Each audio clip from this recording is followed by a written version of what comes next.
Faff. Welcome back to FPL Faff with Jez, Jack and Jim. I'm Jez. I'm Jack.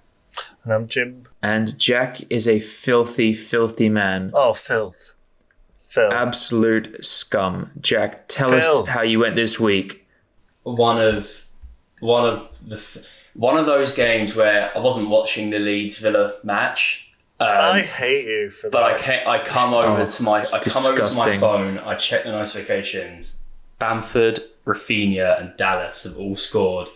What makes it even sweeter? I think the sweetest thing about it was I bought in Dallas and Rafinha this week, so that was golden. I was very, very happy with it. I finished on 97, just shy of the 100 mark. I can't even remember a season where I've hit 100 points, and that it would have been 3 this season. So it's been all fun and games. Pope at the back, 8 points. Pleased with that. Lawson coming in with 6. John Stones also with 6. And Dallas with 17. I had 5 in midfield. Gundogan and Salah both blanked for 5 in total. That was disappointing. Liverpool have had a massive shot in the foot. Bruno with 12. Arguably should have captained him.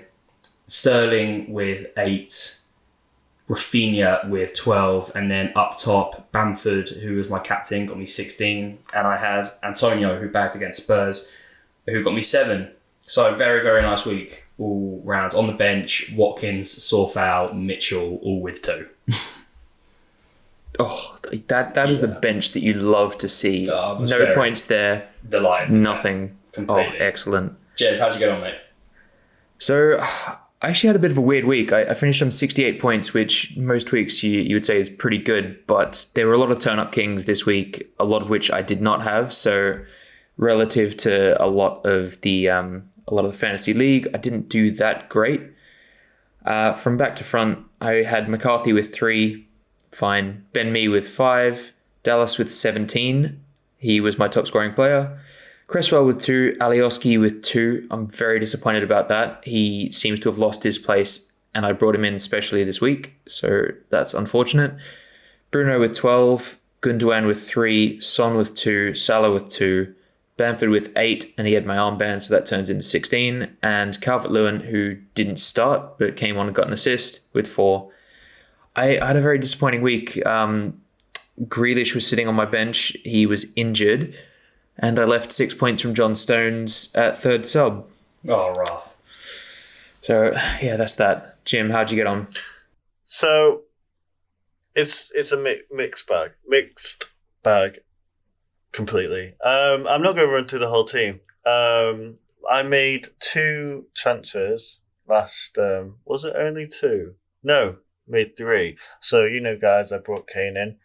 Yep. I got rid of Jack Grealish even before I knew that he was going to be out, so that was good. No insider trading him, but that was just pure luck, and I'm stoked for that.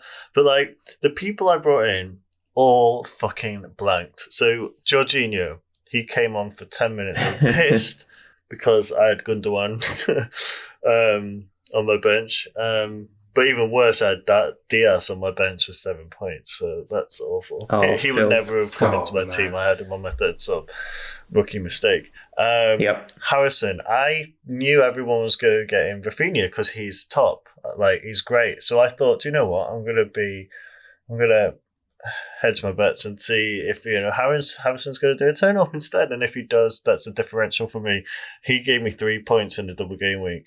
3. Oh no. And Kane gave me 2. So the 3 people I brought in gave me literally 6 points altogether. From a -8. So that was not. That is what you want. Win some, you lose some. Good. So that's So I'm really I'm not particularly overjoyed with that. I finished on 76 points, and I'm furious with it. So. Yeah. So go on, take us through back to front. No, it was only because it's pretty much the same. Richarlison was the only standout for me because none of you boys have him. with the 8 points, and I captained Bamford like most of us did. Obviously, in hindsight, I should have captained Dallas. Yeah, God, I'm mad at myself. I was tossing up between him and Bamford, because the thing with Bamford is he accumulates points, but he's not often in the bonus, even when he scores. Whereas if Dallas scores or gets an assist, he's right up there. Completely. I mean, 17 points, it's fantastic. I know that's a double game week, so that's not just in one week. But I guess on the flip side of it, you look at his other performance, or his last 2 performances, and it's 2 and then -1. So, it can go both ways. That's it. And Jack, I'm furious. You didn't even watch Leeds Southampton. And I did. And each literally, that's what all you want. If you go all in and have 3 players from a team and they all score and they're on you've got a striker, midfield, and a defender, and a clean sheet, and 3 bonus, and 1 bonus. Insane. It was. I mean, I got them in obviously double game week. I was hoping for 1 return at least from one of those games from each of those players. Yeah, that ended up happening. That was nice. I think the pleasing thing was no minus points were taken, and it's a 31 point swing in total from that game alone, which puts me to 11k in the world. So it's a big thing for me now, though, because I've got 3 Leeds defenders who aren't playing, 3 Leeds players who aren't playing in the double next game week. So that's I feel like they've done their job this week, but I'm curious as to how I'm going to try and navigate through that. I've got 0.6 in the bank. I've already made 1 transfer. I've taken out Antonio and put in Kane. So that's very smart. That's looking nice. He will have my captain this week. But I've got 0.6 in the bank, and I'm looking at. There's a few options. I can do Mitchell to. I'm looking at Fulham defender, to be honest. Fulham are looking decent at the back, and they're on a bit. They have been. They're on a bit of a. They're on a bit of a run. I'm looking at Aina, a left back. Yeah. Or is he right back? God, I don't even know. But decent play. I think he's got 28 points in the last 3. So that's really interesting. I can go Matt Loughton to Luke Shaw. I can do Dallas to Wan-Bissaka. There's a few things knocking around. I'm probably going to leave it right till the end of the week because I'm in no rush. And ideally, it's a transfer I need to be careful of because it would put me on -4. I don't want to be taking minus at this stage. Yeah. So we're looking all right. But you played your wild card though, so you have and you were smart to do that. So no, I wasn't. No, you were. Yeah, let's be real. There was a right time, I reckon. There was a load of doubles around that time. In fact, when did I do it? Jez, you can cut this out. I am absolutely not cutting this out. You know my policy, Jim. Yeah, okay, so I got 70 on my wild card, and I think it was worth it at the time. Yeah, it's fine. So I'm also having 3 Leeds players on my bench going into game week 26. Funny enough. Without any changes, I have made 1 change. Without making any changes, I had 11 players on a double game week already. Nice. Whoa. I would have been just about the same, actually, but obviously Grealish being injured has forced my hand. And obviously having brought in Alioski, which turned out to be a bit of a stupid transfer, I've now got that. So I actually made 3 transfers this week. I'm looking to bench boost. I'm actually thinking about making another transfer. Alioski not starting in the last 2 games worries me, and I think that I mean, he came on. I might be better. Yeah, sure, but I don't really want 1 point if I'm going to bench boost. I think I would rather look at a double game week player. Well, that's insensitive. I only got 1 point on my bench boost. Yeah, but oh wow. Well, as a difference, anyway. Yeah, I was only anyway, up 1 point. So I've made the 3 transfers. Cresswell has come out, and that will be very temporary. He's going to come back in about 2 weeks. He's come out for Cancelo because Man City have got 2 double game weeks in a row. And if you don't have 3 City players, good luck. Yeah. Grealish has come out because he's injured, and I've brought in Jorginho. That is a budgetary pick at best. I hope that he starts one of the 2 games. I hope that he starts both. I took him out. We'll see what happens. I brought him in for 1 week. Thought it was smart. He comes on for 10 minutes. Like, what the hell?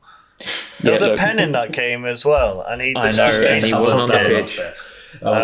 He wasn't even on the pitch for him to take it. So that's the only reason I have him in, is for him to take those bloody pens to start. So I brought Barnes in for Jorginho. So that's a smart choice. I was looking at that, but I needed to finance this last transfer, which was Bamford out, Kane in. Well, I didn't need finance for that because I'm cash in. Nice move. Yeah. Bamford out for Kane. Kane. For me, he's a must. He's a must this week. I mean, I'm keeping Bamford, dude. I think that's a mistake. It may be, but I've got to take a couple of risks. I really need Kane. I don't think I can live without him, particularly this game week. Also, they're playing in a blank in game week 29, and I'm looking ahead to that. Because I don't have a wild card or a free hit left, I'm trying to stack my team so that I have a full 11 and I can hit some doubles in this upcoming game week 26. For that blank, that's why I'm keeping the 3 Leeds players. There's no point me taking them out and then needing to get them back in for the blank, so they're staying in. I would probably do the same if I was certain that Alioski was nailed on, but because I don't know if he is, I think I'm better off getting rid of him, and I don't think it's really going to hurt me if I have a blank as opposed to him in game week 29. How much, if you got rid of Alioski, how much do you have to spend on a new player? I've got 0 in the bank, 0.0, so 4.4 from his price tag is what I've got. Right. I think Charlie Taylor is the only player who's on a double that I can actually afford at the moment. Apart from West Brom players, which I'm not going to go near. Sure. I mean, meh. Yeah. So I'm going in on a 4-4-2 for this big, huge double game week. And I've got Kane as my captain at the moment. And I am tempted to triple captain him. Wow. But they're not informed. Do you know they're what? really not informed. Yeah, they're not informed, I might sure. do Gundogan. He's against West Hampstead and Wolverhampton. Both West Hampstead and Wolverhampton played really well in last game. Do you think that West Ham is short for West Hampstead? No, West Ham. Did I say you West Hampstead? You just said West Hampstead twice in a row. Clearly, it's too early in the morning for me to speak. No, West Ham. Gotcha. All right. You're not going to cut this out and it's going to be annoying. Absolutely not. Yep. I can't believe I said that. I didn't even hear that when it came out, so well done. City it was a test. It was a test. One of us lives in West Hampstead. No. Okay. Yeah. Maybe Gundogan. I should captain them. I don't know. That's interesting. I think I'm actually looking at Fernandes because look at his last Crystal 4 Palace. results. Yeah, they are away as well, both times. Bruno loves an away turn-up. So I think Fernandes is interesting, definitely. But Chelsea will be tough, but Palace could be a points fifth. Yeah. Bruno is my turn-up king. Turn-up king. Is he really? He actually is, yeah. For one, I probably should have captained him. 12 points in one game. You would have got 24. Yeah, he relentless, just relentless. I'm giving it to the guy just him. doesn't stop running. My tiny turn up does go to Dallas. Nice. Without a doubt. Has to. And yeah, those are my 2 this week. And I think it's rightly. It was a bit of a quiet one for a lot of big players, although I was very exceedingly happy with the 2-0 win at Anfield. Well done, the Blue Men. Moving on from that. I don't want to. That game was horrible. It was great. No, it really wasn't though. It was great. Early nothing got. I'm sorry, but Kabak, his player rating in my mind is about 3.3 at the moment. First goal was fantastic. And yeah, there was a lot of there's a bit of a back and forth. So yeah, I mean, the longer it went on, the more I was nervous that we'll fuck up, but Pickford was excellent in that game. He actually was. And like 0 mistakes. Yeah. And then we're coming up to the end of the game, and you know, the obstruction happens to be a pen. Do I think it's harsh? Absolutely.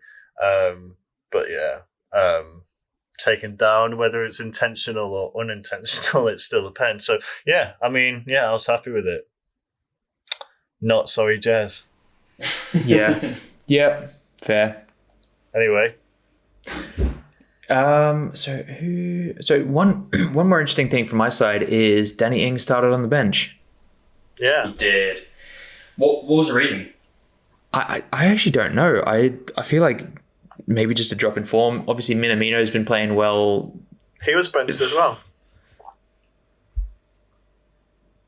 Well, I don't actually know, but so I saw Minamino was playing, so I tuned in later in the game. Yeah, he came on at the same time as Ings.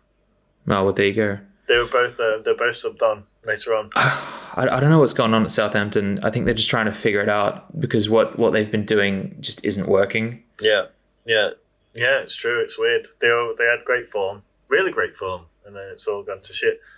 I think it's always a season of two halves for teams, though, isn't it? Like City started off quite rocky, and now look at them. They've pretty much won the league. They're like how many points clear at the top? The league's over. Like, I'm sorry. Yeah. Liverpool are done. Nobody else is a contender for the title Literally no one. this. Not a chance. I feel that about the FPL Faff league as well. I think Jack, it's clear to see that you've got it again for like a third year running. I know, I'm like mega stoked for you. I'm really happy for you. Let me remind you, there are 13 games left. We still got a third of the season to go. Let me remind you, you have Loughton in your team, who, because he's in your team, he will be a turn-up king. Let me remind you, it's just weeks like bringing in two players and having the three of them it's one team Michael Antonio all over again. Literally, yeah. Oh, yeah, and I took him out for I took him out for Calvert to then take Calvert out for Richarlison, and then he bags, you know. Oh. So one last thing before we move on to the transfers in and out. I know that Liverpool are playing like dog shite, but I'm looking at Nat Phillips just for this week because, as you know, I want a bench boost.